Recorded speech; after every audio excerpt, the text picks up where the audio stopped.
Flyover के बारे में आपका क्या कहना है? यहाँ फ्लाईओवर बनना चाहिए क्या?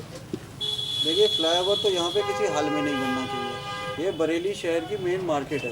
पूरा यहाँ पे आलमगीरीगंज से लेके बड़ा बाज़ार सब लोग कनेक्टेड हैं। यहाँ पे गलियों में और सब जगह हज़ारों दुकानें हैं। हज़ारों दुकानों के साथ लाखों व्यापारी, लाखों वो जुड़े हुए हैं, कर्मचारी जुड़े हुए हैं, जिनकी रोज़ी रोटी पे सवाल खड़ा हो जाएगा। इस मार्केट को सुंदरता से डेवलप करिए, जितना अतिक्रमण है उसको हटाइए, ट्रैफिक सिस्टम प्रॉपर करिए। जो पुलिस वाले और ये सब ट्रैफिक पुलिस वाले हफ्ता लेके और ठेले और फड़ वाले लगा देते हैं, उनको हटवाइए। तो इस मार्केट को और डेवलप करिए, उसको हेरिटेज मार्केट की तरह, और ना कि उसमें जो है ओवरब्रिज बना के सबको व्यापारियों का काम चौपट कर दीजिए। और ना हम लोग व्यापारी इकट्ठे होकर इसको बनने देंगे। हम पुरजोर विरोध करते हैं और आखिरी दम तक करते रहेंगे। अच्छा जी, ये जो यहाँ पर जाम की समस्या रहती है और फ्लाईओवर बनने ये टोटल प्रशासन का फेलियर है जो यहाँ पे जाम की समस्या रहती है, क्योंकि चौराहे पार डिस्ट्रिक्ट रोड पे फड़ लगवाए जाते हैं मिली भगत से। सबसे बड़ा कारण ये है, इससे बड़ा कोई कारण ही नहीं है। और पार्किंग की समस्या, ना इन्होंने ट्रिपल स्टोरी पार्किंग बनाई मोती पार्क में, ना ही कोहाड़ा पीर साइड ने पार्किंग लगाई। कुतुब खाने के व्यापारी तो चाहते ही हैं कि पार्किंग में अपना वाहन खड़ा करें, ग्राहक का वाहन खड़ा कराएं, लेकिन पार्किंग ही नहीं है। अगर यहाँ पे कोहाड़ा पीर पे पुल बनता है तो इससे सारी बाजार की क्षति तो होगी, सारी लेबर क्लास सबको बहुत दिक्कत होगी। अगर अंडरपास बन जाता है, जैसे दिल्ली में चावड़ी बाजार में बना है और भी बहुत काफ़ी जगह बन रहा है, उससे कोई प्रॉब्लम होनी नहीं चाहिए। यातायात एज इट इज़ रहेगा, बाज़ारों को भी कोई क्षति नहीं पहुँचेगी। लिहाजा सेतु निगम को चाहिए कि वो यहाँ पे अंडरपास बनाए, जिससे कि दिक्कत भी ना हो और सारा सल्यूशन हो जाएगा। हम व्यापारी हैं कुतुब खाने के, हम लोगों ने अंडरपास के लिए बोला है, जो कि सेतु निगम कहता है कि उस अंडरपास नहीं बन सकता। ये फर्जी रिपोर्ट है इनकी। अगर दिल्ली जैसे बड़े शहरों के अंदर अंडरपास बन सकते हैं तो यहाँ पे भी बन सकते हैं। सेतु निगम की जितनी रिपोर्टें हैं वो सब गलत हैं, फर्जी हैं, और 7 मीटर में वो पुल बनाने के सोच रहे हैं। ये कभी नहीं हो सकता, नामुमकिन है और ना होगा ही। यहाँ पे बड़े वाहन जो आते हैं, जैसे कार है, ई रिक्शा है, उन्हें बंद करना चाहिए। उसके अलावा यहाँ पे जो पुलिस वाले हैं उन्हें लगाना चाहिए ताकि जाम की समस्या को ख़त्म करा जाए। क्षेत्रीय पुलिस वालों को लगाना चाहिए ताकि यहाँ की जाम की समस्या ख़त्म होए। उसके अलावा यहाँ पे जो KDM स्कूल है इधर कोहाड़ा पीर पे, और इधर गवर्नमेंट स्कूल है राजकीय इंटर कॉलेज, यहाँ पे आपको पार्किंग बनानी चाहिए ताकि यहाँ पे कुतुबखाने पे कोई भी रश ज़्यादा ना आए और जाम ना लगे। इसके साथ ही हम यहाँ ये चाहते हैं ताकि यहाँ जाम बिल्कुल ना लगे। इसके लिए क्षेत्रीय पुलिस वालों को बढ़ाना चाहिए ताकि सब तरीके के जाम ख़त्म हो जाएं।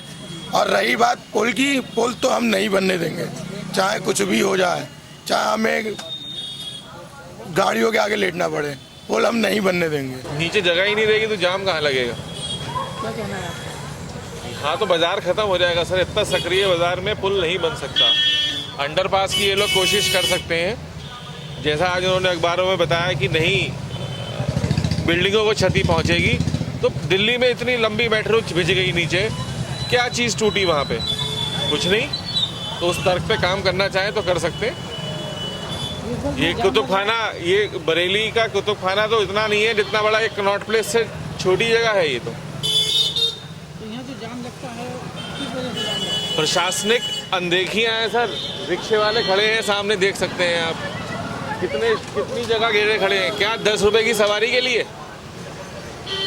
क्या कहना है आपका? कोई नियंत्रण, प्रशासन अगर अपनी तरफ से सब कार्य सही कर ले तो जाम ही ना लगे। अब ये गाड़ी कैसे आ गई अंदर?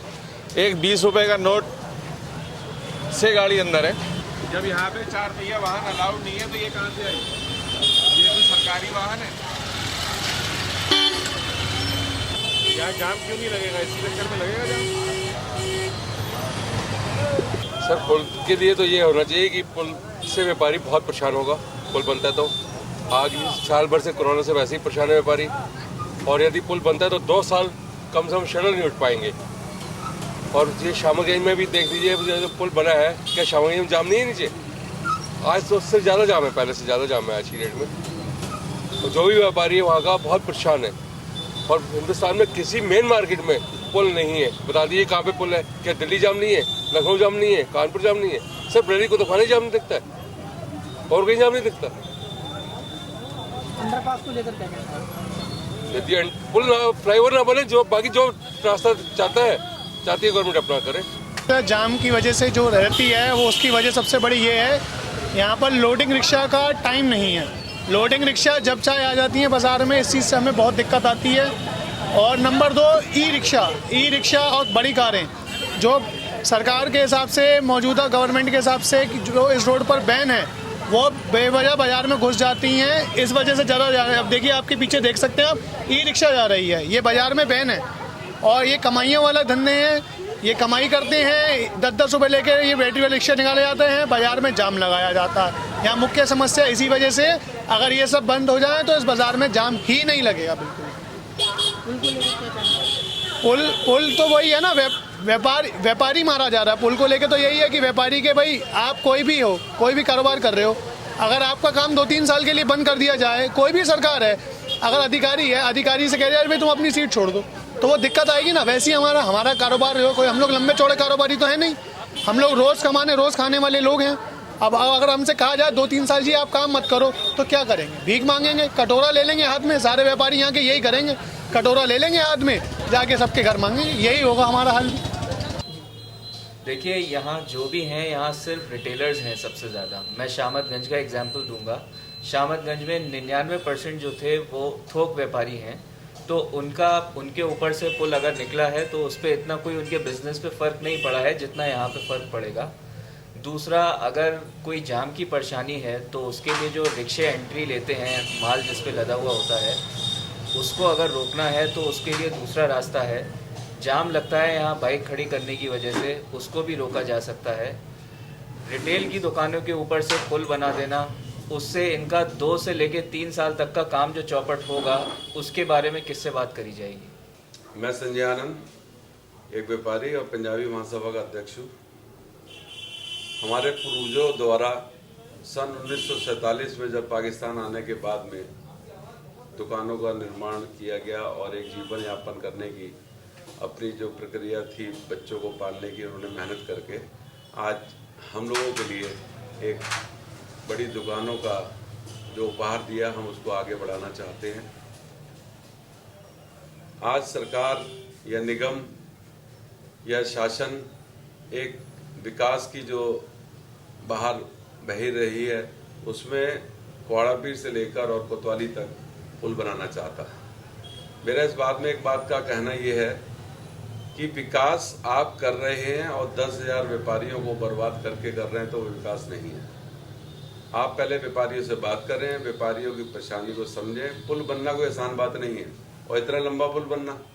और दूसरा, इस पुल की जो स्थिति है और शामतगंज के पुल की जो स्थिति थी, इन दोनों की भौगोलिक स्थिति में बहुत फर्क है। इस पुल में और उस पुल में अंतर ये था, वहाँ होलसेलर था, यहाँ रिटेलर है। पहले के समय में हम कहानियाँ पढ़ा करते थे कि बाजार बसाए जाते थे, यहाँ बाजार उजाड़े जा रहे हैं। मेरा यही निवेदन है कि पहले व्यापारियों से बात करें, और व्यापारी यदि अपनी सहमति देता है तो भले ही वो प्रशासन हो या शासन हो, तब इसकी स्वीकृति पास की जाए। दूसरी बात, इसमें व्यापारियों ने 2 अपने सुझाव दिए थे, एक तो अंडरपास का, और दूसरा जो अजय नगर से लेकर और शामतगंज तक जो पटरी खाली पड़ी हुई है, उस पर रोड बनाने का। यदि आप वहाँ रोड बना देते हैं, उस पुल से जोड़ देते हैं, तो बहुत सा ट्रैफिक उधर से ही पास हो जाएगा। दूसरा, अंडरपास की बात, जैसे आज पेपर से ज्ञात हुआ कि साहब वो नहीं बन सकता। क्यों नहीं बन सकता साहब? क्या दिल्ली में जितना बड़ा चावड़ी बाजार से पुराना बाजार नहीं है ये?